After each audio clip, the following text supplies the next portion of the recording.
একদিন সুন্দরবনের ঘন জঙ্গলে ছোট্ট একটি হরিণ ছানা থাকত। তার নাম ছিল চাঁদ। চাঁদ ছিল খুব কৌতূহলী।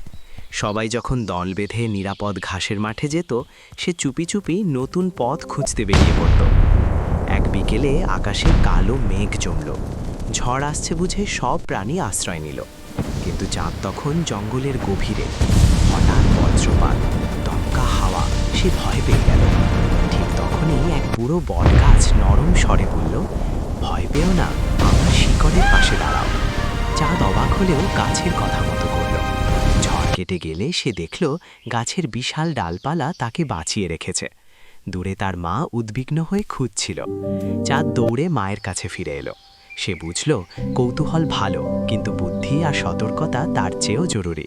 আর সেই দিন থেকে চাঁদ আর কখনো একা গভীর জঙ্গলে যায়নি। শিক্ষা: সাহসী হও, কিন্তু সাবধানতাকে সঙ্গে রাখো।